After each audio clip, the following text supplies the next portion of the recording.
9वां अध्याय। अवधूतोपाख्यान। कुरर से लेकर भृंगी तक 7 गुरुओं की कथा। अवधूत दत्तात्रेय जी ने कहा, राजन, मनुष्यों को जो वस्तुएं अत्यंत प्रिय लगती हैं, उन्हें इकट्ठा करना ही उनके दुख का कारण है। जो बुद्धिमान पुरुष यह बात समझकर अकिंचन भाव से रहता है, शरीर की तो बात ही अलग, मन से भी किसी वस्तु का संग्रह नहीं करता, उसे अनंत सुख स्वरूप परमात्मा की प्राप्ति होती है। एक कुरर पक्षी अपनी चोंच में मांस का टुकड़ा लिए हुए था। उस समय दूसरे बलवान पक्षी, जिनके पास मांस नहीं था, उससे छीनने के लिए उसे घेरकर चोंच मारने लगे। जब कुरर पक्षी ने अपनी चोंच से मांस का टुकड़ा फेंक दिया, तभी उसे सुख मिला। मुझे मान या अपमान का कोई ध्यान नहीं है, और घर एवं परिवार वालों को जो चिंता होती है, वह मुझे नहीं है। मैं अपने आत्मा में ही रमता हूं और अपने साथ ही क्रीड़ा करता हूं। यह शिक्षा मैंने बालक से ली है, अतः उसी के समान मैं भी मौज से रहता हूं। इस जगत में 2 ही प्रकार के व्यक्ति निश्चिंत और परमानंद में मग्न रहते हैं। एक तो भोला भाला निश्चेष्टा नन्हा सा बालक, और दूसरा वह पुरुष जो गुणातीत हो गया हो। एक बार किसी कुमारी कन्या के घर उसे वरण करने के लिए कई लोग आए हुए थे।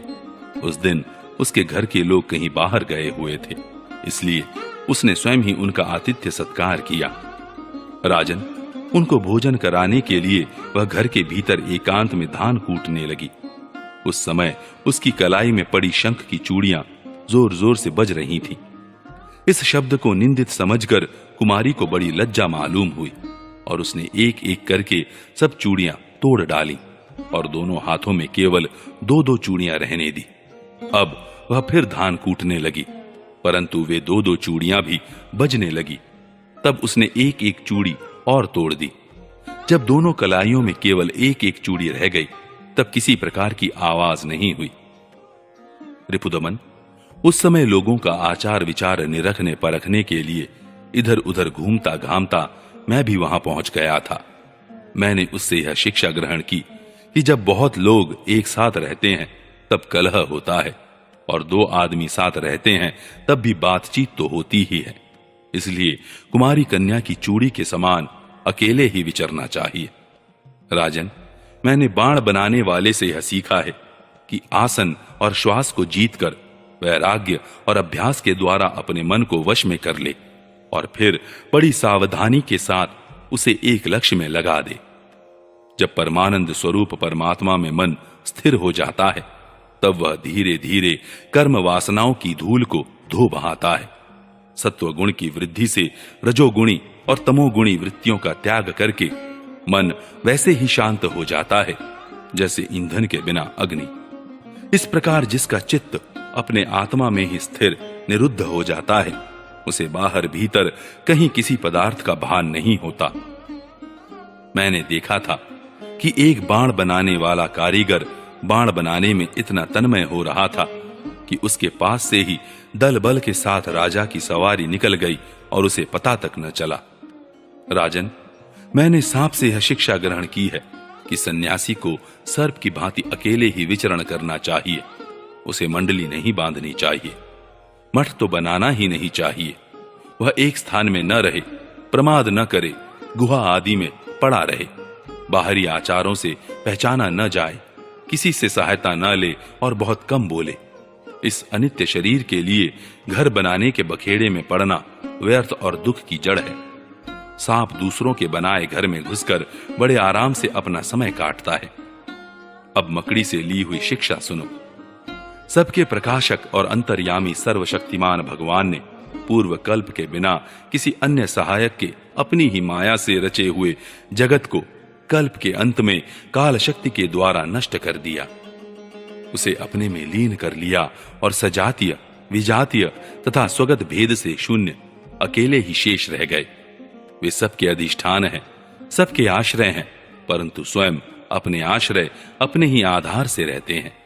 उनका कोई दूसरा आधार नहीं है। वे प्रकृति और पुरुष दोनों के नियामक, कार्य और कारणात्मक जगत के आदि कारण परमात्मा अपनी शक्ति काल के प्रभाव से सत्व, रज आदि समस्त शक्तियों को साम्य अवस्था में पहुंचा देते हैं और स्वयं कैवल्य रूप से एक और अद्वितीय रूप से विराजमान रहते हैं। वे केवल अनुभव स्वरूप और आनंद घन मात्र हैं। किसी भी प्रकार की उपाधि का उनसे संबंध नहीं है। वे ही प्रभु केवल अपनी शक्ति काल के द्वारा अपनी त्रिगुणमयी माया को क्षुब्ध करते हैं और उससे पहले क्रिया शक्ति प्रधान सूत्र की रचना करते हैं। यह सूत्र रूप महत्त्व ही तीनों गुणों की पहली अभिव्यक्ति है। वही सब प्रकार की सृष्टि का मूल कारण है। उसी में यह सारा विश्व सूत में ताने बाने की तरह ओतप्रोत है और इसी के कारण जीव को जन्म मृत्यु के चक्कर में पड़ना पड़ता है। जैसे मकड़ी अपने हृदय से मुंह के द्वारा जाला फैलाती है, उसी में विहार करती है और फिर उसे निगल जाती है, वैसे ही परमेश्वर भी इस जगत को अपने में से उत्पन्न करते हैं, उसमें जीव रूप से विहार करते हैं और फिर उसे अपने में लीन कर लेते हैं। राजन, मैंने भृंगी कीड़े से यह शिक्षा ग्रहण की है कि यदि प्राणी स्नेह से, द्वेष से अथवा भय से भी जानबूझकर एकाग्र रूप से अपना मन किसी में लगा दे तो उसे उसी वस्तु का स्वरूप प्राप्त हो जाता है। राजन, जैसे भृंगी एक कीड़े को ले जाकर दीवार पर अपने रहने की जगह बंद कर देता है और वह कीड़ा भय से उसी का चिंतन करते करते अपने पहले शरीर का त्याग किए बिना ही उसी शरीर से तद्रूप हो जाता है। राजन, इस प्रकार मैंने इतने गुरुओं से ये शिक्षाएं ग्रहण की। अब मैंने अपने शरीर से जो कुछ सीखा है वह तुम्हें बताता हूं, सावधान होकर सुनो। यह शरीर भी मेरा गुरु ही है, क्योंकि यह मुझे विवेक और वैराग्य की शिक्षा देता है। मरना और जीना तो इसके साथ लगा ही रहता है। इस शरीर को पकड़ रखने का फल यह है कि दुख पर दुख भोगते जाओ। यद्यपि इस शरीर से तत्व विचार करने में सहायता मिलती है, तथापि मैं इसे अपना कभी नहीं समझता। सर्वदा यही निश्चय रखता हूं कि एक दिन इसे सियार कुत्ते खा जाएंगे, इसलिए मैं इससे असंग होकर विचरता हूं। जीव जिस शरीर का प्रिय करने के लिए ही अनेकों प्रकार की कामनाएं और कर्म करता है, तथा स्त्री पुत्र, धन दौलत, हाथी घोड़े, नौकर चाकर, घर द्वार और भाई बंधुओं का विस्तार करते हुए उनके पालन पोषण में लगा रहता है, बड़ी बड़ी कठिनाइयां सहकर धन संचय करता है, आयुष्य पूरी होने पर वही शरीर स्वयं तो नष्ट होता ही है। वृक्ष के समान दूसरे शरीर के लिए बीज बोकर उसके लिए भी दुख की व्यवस्था कर जाता है।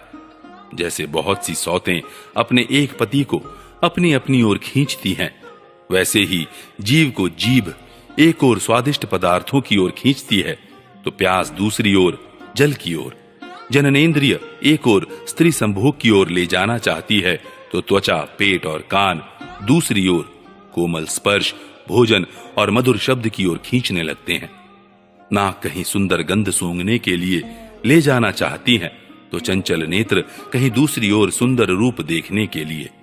इस प्रकार कर्मेंद्रियां और ज्ञानेंद्रियां दोनों ही इसे सताती रहती हैं।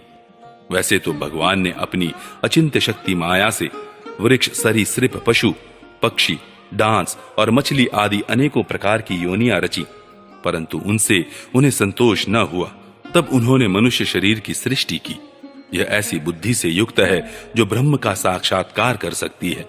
इसकी रचना करके वे बहुत आनंदित हुए। यद्यपि यह मनुष्य शरीर है तो अनित्य ही, मृत्यु सदा इसके पीछे लगी रहती है, परंतु इससे परम पुरुषार्थ की प्राप्ति हो सकती है। इसलिए अनेक जन्मों के बाद यह अत्यंत दुर्लभ मनुष्य शरीर पाकर बुद्धिमान पुरुष को चाहिए कि शीघ्र से शीघ्र मृत्यु के पहले ही मोक्ष प्राप्ति का प्रयत्न कर ले। इस जीवन का मुख्य उद्देश्य मोक्ष ही है। विषय भोग तो सभी योनियों में प्राप्त हो सकते हैं, इसलिए उनके संग्रह में यह अमूल्य जीवन नहीं खोना चाहिए। राजन, यही सब सोच विचार कर मुझे जगत से वैराग्य हो गया। मेरे हृदय में ज्ञान विज्ञान की ज्योति जगमगाती रहती है। न तो कहीं मेरी आसक्ति है और न कहीं अहंकार ही। अब मैं स्वच्छंद रूप से इस पृथ्वी में विचरण करता हूं। राजन, अकेले गुरु से ही यथेष्ट और सुदृढ़ बोध नहीं होता, उसके लिए अपनी बुद्धि से भी बहुत कुछ सोचने समझने की आवश्यकता है। देखो, ऋषियों ने एक ही अद्वितीय ब्रह्म का अनेकों प्रकार से गान किया है। भगवान श्री कृष्ण ने कहा, प्यारे उद्धव, गंभीर बुद्धि अवधूत दत्तात्रेय ने राजा यदु को इस प्रकार उपदेश किया। यदु ने उनकी पूजा और वंदना की। दत्तात्रेय जी उनसे अनुमति लेकर बड़ी प्रसन्नता से इच्छानुसार पधार गए। हमारे पूर्वजों के भी पूर्वज राजा यदु अवधूत दत्तात्रेय की यह बात सुनकर समस्त आसक्तियों से छुटकारा पा गए और समदर्शी हो गए।